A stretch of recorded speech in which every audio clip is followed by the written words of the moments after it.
Yeah, it's the first time in 3 years the invitation tour. I'm back in the U.S. playing with them a little bit. No doubt.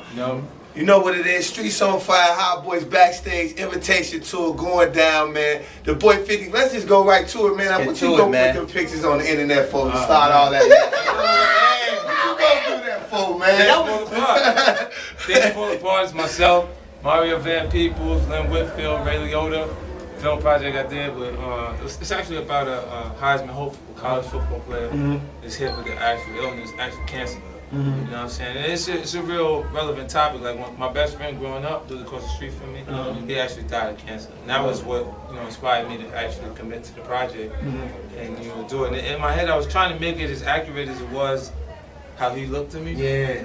And it was tough. Like after the third week, I was like, yo. How many weeks did it take? It took 9 weeks. 9 weeks. You get out? I did the whole UK tour. That's why I was like, I don't mind. Like, first class seat, I'm fine with it. If I gotta get somewhere, don't be surprised if you see me in coach. I don't care. I was like, listen, I gotta be there at 8. I'm going. I do not care. You see what I'm saying? But when I got down, I was like 170. Damn. I hit the mirror once, and I was like, oh no. I'm on a private plane until I get back to 200. Man, I couldn't believe that shit. Private. I couldn't let people just see me and not understand why I look like I just smoked everything. Right. He smoked all the shit. He just became a clunker and the whole thing. It looked like I smoked everything in the neighborhood. Man, but like, check this out. Getting down like that, man. You know, a lot of actors probably wouldn't even did it, man. You looking for an Academy Award? Well, I ain't received the accolades that come with my music success.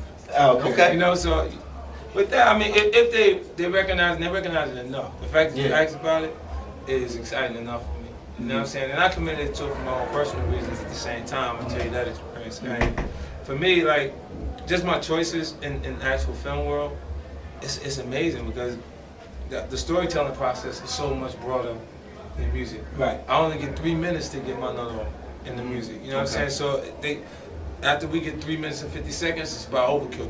Next record coming up. Yeah. You know what I mean? So when I'm in the film projects, it feels like you can tell someone's life story in an hour and a half. You know what I mean? And people can digest that information. Like if you didn't choose hip hop as a genre of music for your personal enjoyment, you can still enjoy the artist working. Will Smith is testimony to that. Absolutely. Queen Latifah and Common Sense and Most Def, and it's a lot of us. It's a lot of artists that came from music and hip hop music, particularly. They broke in the actual film and did. Let's go talk about the music, man. Now it's stuff going on. You went overseas, you did your thing, you did the tour. And I mean, what's going on? Like they say, like you and Dre now working together. You know how we like to squash it. It's like, what the hell is that? What's going on? Well, they anticipating that me and Dre is away. I don't know where that came from. I think it came from maybe him being in the studio again. Okay. And that is like, I still haven't heard anything from the time that they actually spent in there. So you don't know how positive or how negative or what that was. Okay. You know what I'm saying? And I still haven't heard his record. Well, I mean, he had the Shake record. Oh, yeah, but that don't even.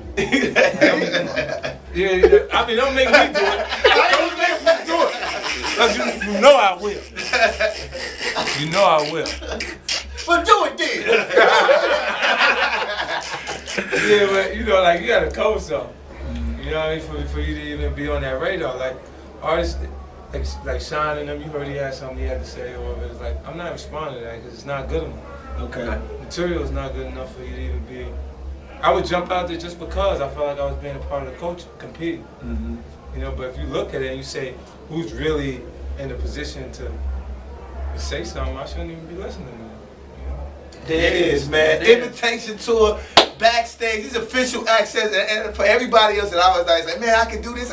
We backstage with 50 at the tour. Get your weight up. That's all I'm saying, man. Come on, man. Holler at us, man. The homie, man, go wreck the stage. Go do what you do, dog.